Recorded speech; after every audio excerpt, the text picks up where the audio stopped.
Muy buenos días, queridos amigos. Bienvenidos al canal Tiempo y Atención. Entrando en libertad, saliendo en libertad. Esas dos palabras que se han convertido, esa frase ya, en el moto, en la esencia de este canal. Para mí, y ya sé que para muchos también, es vital. Hoy continuamos con el mundo de la psilocibina, de los hongos mágicos, y continuamos con un libro fantástico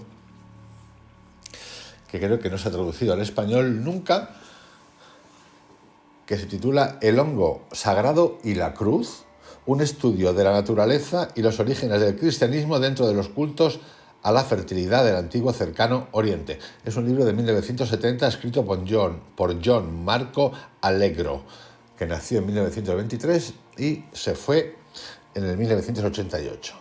Y quiero comenzar con tres preguntas. Bueno, no son preguntas. Uno, cuando la hostia en forma sagrada, yo pido respeto porque lo voy a tratar con respeto. Si alguien es muy cercano a esto y se pone nervioso, pues yo le invito a que no siga, si se va a ofender. Pero mi idea no es ofender en absoluto, sino preguntarme. La hostia sagrada es el cuerpo de Cristo. Cuando los españoles fueron a América y descubrieron los hongos psilocibios, que por cierto eran conocidos como la carne de Cristo o niños ángeles María Sabina.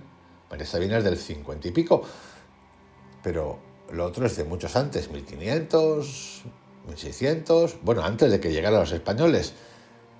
La carne de Cristo, lo primero que hicieron fue probarlo. Porque si no saben lo que era, lo probaron y se asustaron, porque sí, la hostia.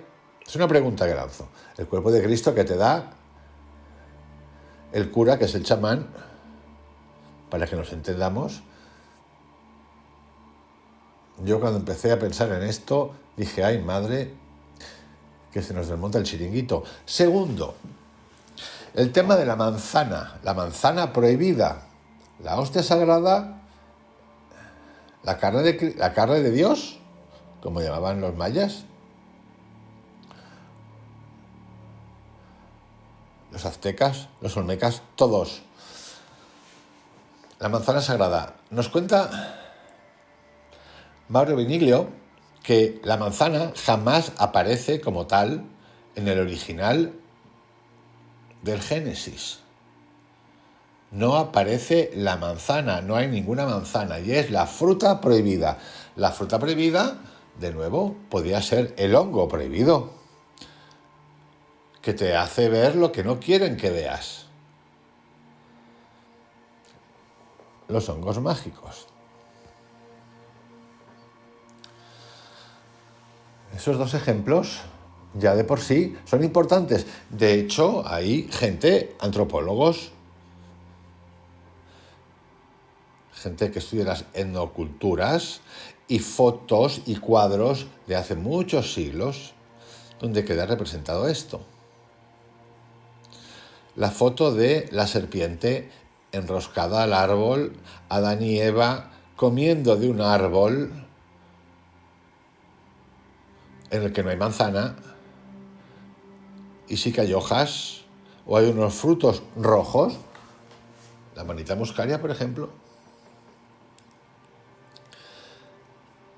pues nos hacen pensar acerca de esta historia que nos han contado, porque cuando uno se pone a analizar por un segundo las visiones de todo tipo y lo escrito de todo tipo, visiones, el mundo se destruye, los ángeles, los carros y todo esto, uno puede pensar, pues sí, hombre, esto es ciencia ficción, sí. Solo que después, ya en estas épocas que empezamos a conocer cosas y que sabemos que Carl Jung tomó mucho, su libro rojo nace de ahí, Stanislav Grof, Terence McKenna y tantos otros, uno se pregunta, ¿qué es esto? Y si esto es algo que la naturaleza nos ha brindado de manera gratuita y que ha querido ser escondido. Por eso, el audiovídeo de hoy trata sobre este libro, El hongo sagrado y la cruz. Yo lo he titulado Psilocibina, el hongo sagrado y la cruz, un estudio de la naturaleza y los orígenes del cristianismo dentro de los cultos de la fertilidad, a la fertilidad en el cercano Oriente. El libro relaciona el desarrollo del lenguaje con el desarrollo de mitos, religiones y prácticas cúlticas en las culturas del mundo. Allegro argumenta, a través de la etimología, que las raíces del cristianismo y muchas otras religiones se encuentran en los cultos de fertilidad. Sostiene que las prácticas cúlticas, como ingerir plantas visionarias, hongos visionarios para percibir la mente de Dios, persistieron en la era cristiana temprana y en algún grado no especificado hasta el siglo XIII, con recurrencias en el siglo XVIII y mediados del siglo XX. Además, interpreta el fresco de la capilla Plencugalt como una representación precisa de la ingestión ritual eucarística de Amanita muscaria. Allegro, de hecho os pongo la foto de ese cuadro, argumentó que Jesús nunca existió como figura histórica. Es más, nosotros hablamos de Jesús, pero no está demostrado que existiera. Las cosas como son. Sino que fue una creación mitológica de los primeros cristianos bajo la influencia de extractos de hongos psicoactivos como la psilocibina. Sus afirmaciones no convencionales, pues ya os podéis imaginar, pues que han sido y son objetos de burla, de desprecio. La parte buena que tenemos en el mundo cristiano, católico, es que no lo matan. Bueno, no lo matan, efectivamente. En el mundo musulmán te matan por eso. Por ejemplo, Charlie Hebdo, por hacer un cartoon, un dibujito de Mahoma haciendo alguna cosa. Bueno, ha mejorado algo el asunto. La revista Time,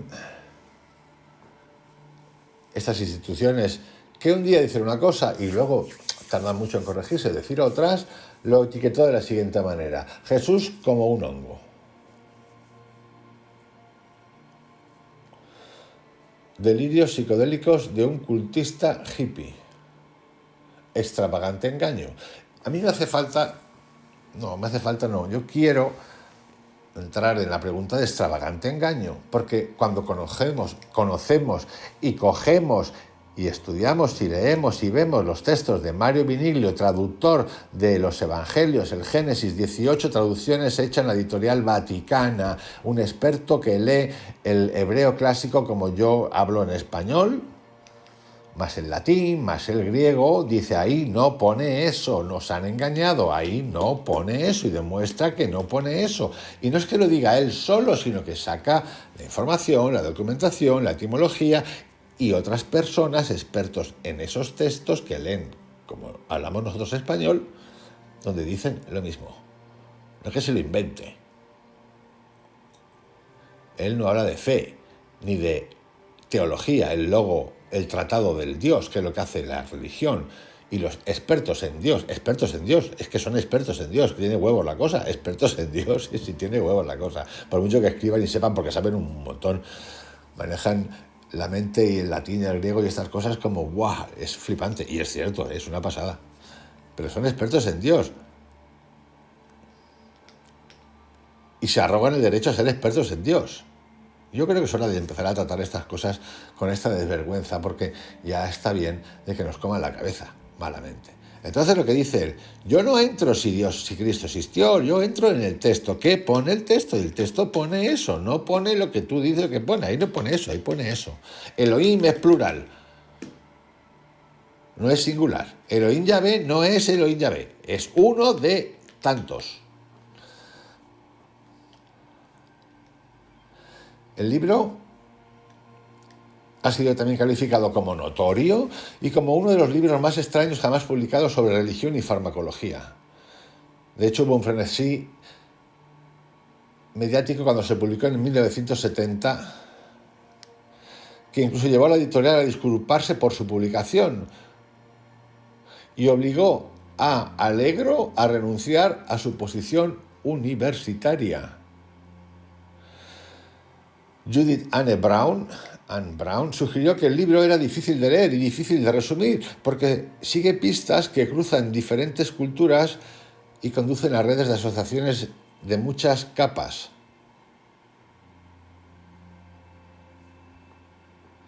Pero vamos a verlo hoy porque vamos a hablar de ese libro, voy a leer ese libro, voy a hacer un extracto de ese libro, vais a ver lo difícil que es dificilísimo.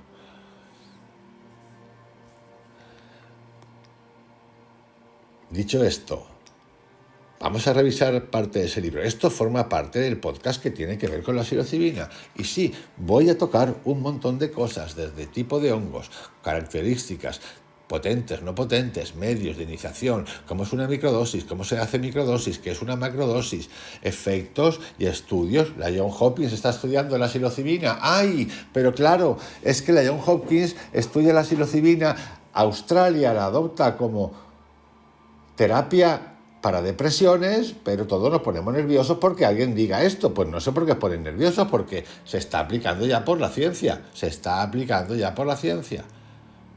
Entonces, estas cosas yo creo que son importantes y nos movilizan.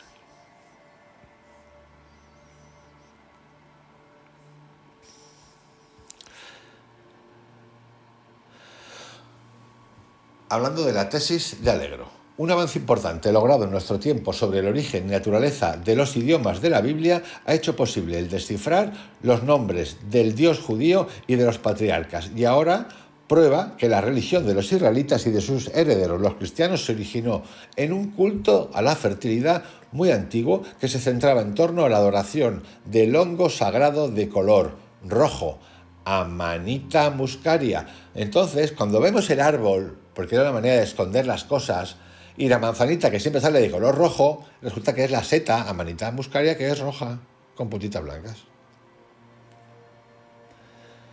Después de estudiar los orígenes y raíces y palabras comunes a la lengua sumeria y posteriores lenguas en el Oriente Medio, el autor ha llegado al convencimiento de que muchos de los relatos y caracteres y gran parte de las probabilidades históricas, tanto en el Antiguo y el Nuevo Testamento, deben ser reexaminados.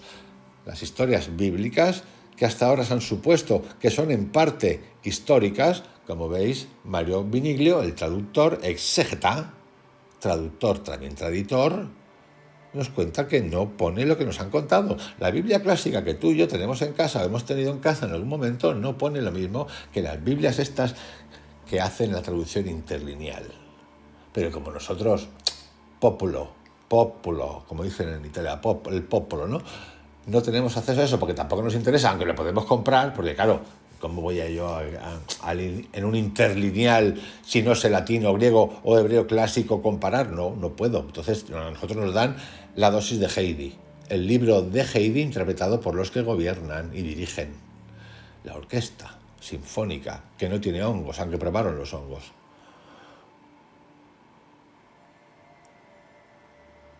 Las historias bíblicas, que hasta ahora se han supuesto que son en parte históricas, aparecen ahora como mitos en torno al hongo, de lleno dentro de la estructura de estos mitos a través del antiguo cercano Oriente y de escritos clásicos. Más tarde, cuando el culto del hongo se sofisticó, se transformó en una religión de misterios, mistérica, con ingestión de plantas, le llaman drogas ahora para ofender, pero me da lo igual, plantas, hongos, muchos, órficos, eleusinos, el quiquión, es que por todas partes hay, y frenéticas orgías con tonalidades políticas. Dicho culto chocó con las autoridades. Y sí, chocó con el Estado español y con la Iglesia católica, tan amable siempre en la libertad, tan amable en la libertad.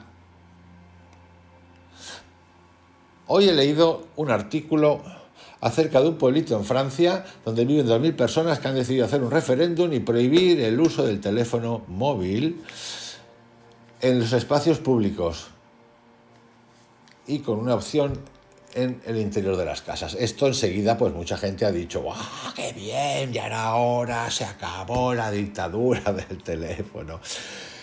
Y yo no soy de prohibir en absoluto. Soy de educar. Prohibir no sirve. Y voy a poner varios ejemplos por qué no sirve. En el mundo político, económico, de países, vamos a llamarlos normales, democráticos, en los que mejor se vive, por decir algo, ¿no? Que la gente no emigra. Cuando una población emigra de un país hacia otros, es un indicativo de que ese país no funciona. No haceros más películas. Luego decir, no, es que estos cabrones nos invaden, nos roban, lo que tú quieras. Cuando la gente se va de un país a otro, es porque el país no funciona. Entonces, vamos al tema este. de la educación. En todos lugares existen normas, es decir, hay leyes para que los políticos no roben. ¿Pero lo hacen? Sí. ¿Podemos prohibir a los políticos? No. Podríamos, pero no ganaríamos nada porque no habría gestión. Bueno, a lo mejor habría una gestión mejor, pero para entendernos. ¿El uso de Internet es malo? No, es la educación que tú recibas y su uso. ¿El vino es malo? No, pero si te tomas 2 litros de vino o 1 litro de vino al día, todos los días, pues sí. Las verduritas son malas, las lechugas son malas, los pimientos son malos, las habas son malas. No, pero si tú te comes 1 kilo, 2 kilos de pimiento todos los días, pues te vas a empachar, querido. Así todo. ¿El alcohol es malo? No. Según cómo lo uses.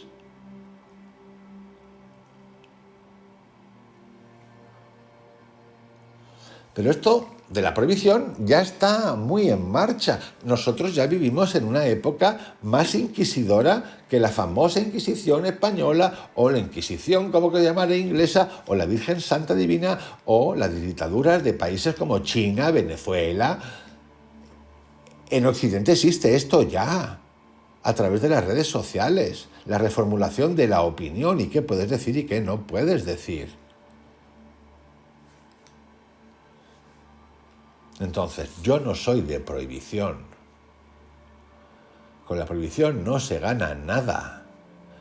Gana el cazoporro, el aborto. Por ejemplo, información, educación, animal, pero animal, el que está en el lado de aborta cuando te dé la gana, te doy la pildorita con 13 años y te la tomas, como el animal, los dos son animales, que dice, no, yo te prohíbo. Los dos, unos cazoporros. Primero el brutote este de jamás no puedes porque no te lo permito, porque tú tienes libertad de hacer lo que se te cante la pepina. Primero, incluso si está mal, primero. El otro, que es un libertino y es un delincuente, que no le interesa la educación, que no piensa en los efectos psicológicos que tiene esas cosas. Y ninguno de los dos en el lugar de educar. Ayudar a la gente a salir de la pobreza, que es mundial, por mucho que vivamos mucho mejor que hace 200 años o 100 años. Educar. Pero claro, es que educar ya es un término conflictivo, de por sí se ha hecho muy conflictivo, porque nos educaron en el engaño, nos siguen educando en el engaño, y con la prohibición actual de tantas cosas, más todavía. Los chicos de hoy y chicas de hoy, jovencitos, pues ya no saben escribir, no tienen ni puta idea de escribir. Esto es importante que vayamos viendo ciertas pautas. ¿Por qué? Porque utilizan el ChatGPT o lo que tú quieras. No saben hacer una composición, no saben tribar. A ver, saben tribar, elegir, decodificar información de un puto videojuego, pero no saben escribir, y esto se va a perder. Bueno, ya se ha perdido. Por eso las universidades hoy en día están llenas de un contraste entre gente que sabe escribir, no hablemos ya de la gente que sabía latín, griego y esas cosas, porque lo han perdido y no hay vuelta atrás. Para evitar persecuciones, sus adeptos, volvemos al libro de la psilocibina y Cristo, sus adeptos transmitieron sus fórmulas secretas por medio de adaptaciones de viejos relatos mitológicos, y debemos el empleo de este recurso las historias de Jesús en el Nuevo Testamento. Los perseguidores romanos de los primeros cristianos probablemente no se engañaron con el relato del rabino judío crucificado, pero más adelante la Iglesia de Roma eliminó los inquietantes recuerdos de sus orígenes en el culto, impulsando la causa de la llamada respetabilidad, por lo que se dio a predicar un Jesús histórico. No me tienes que respetar. El respeto, cuando es impuesto, no respeto. Es imposición. Es decir, es obligación. El respeto es, que yo sepa, es mutuo, ¿no? Tú puedes decir, yo soy, yo qué sé, jesuita del Opus Dei, de la tribu y pienso esto, y yo puedo decir, Pues yo no pienso eso, y es más, lo que tú dices, eso ni existe ni no existe. ¿Y qué pasa? No pasa nada. ¿Cómo? No pasa nada. ¿Qué va a pasar? ¿Qué va a pasar? ¿Me estás diciendo que no podemos convivir nosotros porque tú y yo pensemos distinto? En algo que es ideológico, que ni siquiera sabemos si es verdad o mentira, ni tú ni yo, por ponernos en empate. Pues esto es lo que ocurre hoy en día. Al decir de Alegro, añade, cuenta, el hongo ha sido siempre un misterio. A los antiguos les intriga su crecimiento semilla, la velocidad con que aparecía tras la lluvia y su desaparición igualmente rápida. El hongo, originándose en una vulva o huevo, aparece como un pequeño pene, como la erección de un órgano humano. Y sí, y cuando abría su cabeza, los antiguos botánicos lo veían como un falo llevando la carga de una ingle de mujer. Yo no es la primera vez que oigo, y me lo ha contado alguien al que respeto mucho, que es un profesor de arte, acerca de estos cuadros, el éxtasis de Santa Teresa. Y un día me lo contó y me dijo, mira querido, te lo voy a explicar. Esto te lo han contado como el éxtasis. Esto puede ser perfectamente un orgasmo. Yo sé que os podéis asustar, pero puede ser perfectamente un orgasmo, porque en esa época, no es en la de ahora, que el sexo anda suelto por las callitas, por las calles, lo coges y ¡pum!, lo consumes. En esa parte, en esa vida, el sexo no era prohibido, prohibitivo. Había sido cancelado, como la cultura de ahora, cancelado. ¿Por qué no voy a abrir mi mente a preguntarme estas cosas? No, porque siempre estamos, no, pero ¿cómo te atreves a decir eso? Si es que nada. Cada aspecto de la existencia del hongo estaba llena de alusiones sexuales. Sí, esto ¿sabéis quién lo descubrió? Edward Bernays, el sobrino de Freud. ¿Con qué? Con la publicidad. Lo que vosotros y yo consumimos diariamente en Internet, en la publicidad, en los periódicos, en Vogue, en la tele, donde os salga del pepino, es todo un componente sexual. Sexual. Y les estás pirado. No, no estoy pirado. Lo saben los psicólogos y los psiquiatras mejor que nadie. En el mundo del espionaje y la política, de saber qué hace el otro, se conoce en Rusia de siempre una sección o apartado que utilizan mucho los rusos, que se llama las zonas húmedas. Significa que a través del sexo, de la cinturita para abajo, uno puede acceder a todo lo que quiera, porque es algo que no salva, de lo que no se salva nadie. Entonces es hora de empezar a preguntarnos cosas sin miedo. Y sigue contando, y en su forma fálica los antiguos vieron una réplica del dios de la fertilidad. Era el hijo de Dios. Su droga era una forma más pura, más refinada. Su droga no era una droga, era un hongo natural, creado por la naturaleza a través de la lluvia y la humedad. Más refinada, era una forma más refinada del semen del dios que la que podía descubrir una en forma alguna de materia viviente. Era de hecho Dios mismo manifestándose en la tierra. Pues ahora me contáis lo de la hostia sagrada. El cuerpo de Dios. Para los místicos era un medio donado por la divinidad, que permitía el ingreso al cielo. Dios había bajado a la tierra para mostrar por sí mismo el camino a sí mismo. Terence McKinnon lo cuenta, un viaje de psilocibina puede ser más que suficiente para entender todo lo que tienes que entender en esta vida, incluida los grupos de la tienda del yoga y de los meditadores, que también hay muy buenos meditadores y gente especial. Conozco poca, pero que sigue ahí.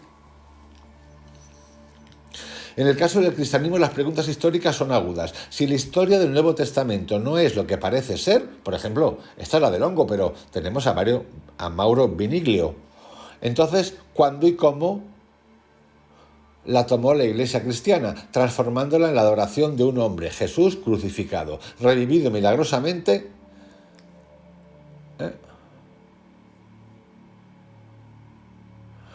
Este interrogante está ligado a la naturaleza de las llamadas herejías que la Iglesia, que la Iglesia expuso acerca del desierto. Así que, como veis, este texto no tiene nada de complicado.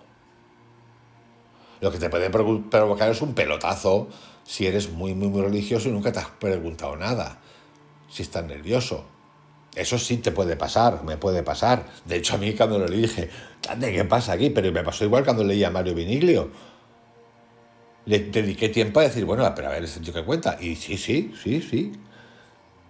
Pues igual que hice con Krishnamurti, igual que he hecho con tantos otros, con San Agustín de Hipona, con quien te dé la gana, todos esos libros, los leo, los releo, me pregunto, le pregunto, investigo, sí, ese es el trabajo. ¿El trabajo qué? El trabajo no es mi trabajo, el trabajo de todos es preguntarnos acerca de las cosas.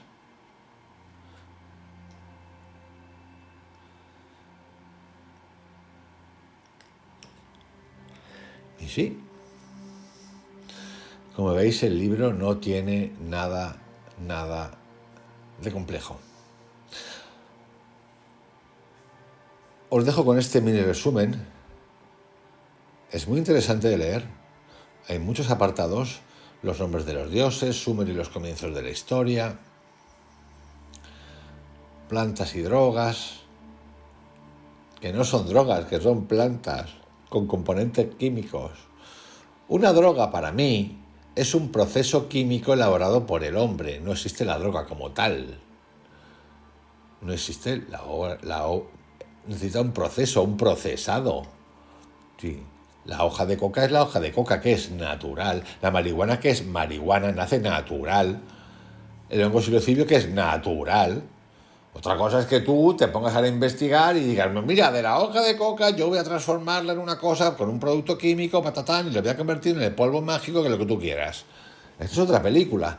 O lo que hacen las farmacéuticas, que parece que se nos olvida todo el tiempo. Os envío un abrazo. Os invito a que leáis ese libro si queréis. Os he hecho un extracto muy pequeño, muy reducido. El libro es una provocación para el que nunca se ha preguntado nada, pero para mí de provocación no tiene absolutamente nada.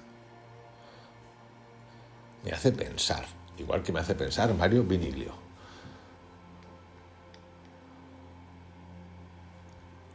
Os envío un abrazo, que tengáis un excelente día. Mañana un poquito más. Chao.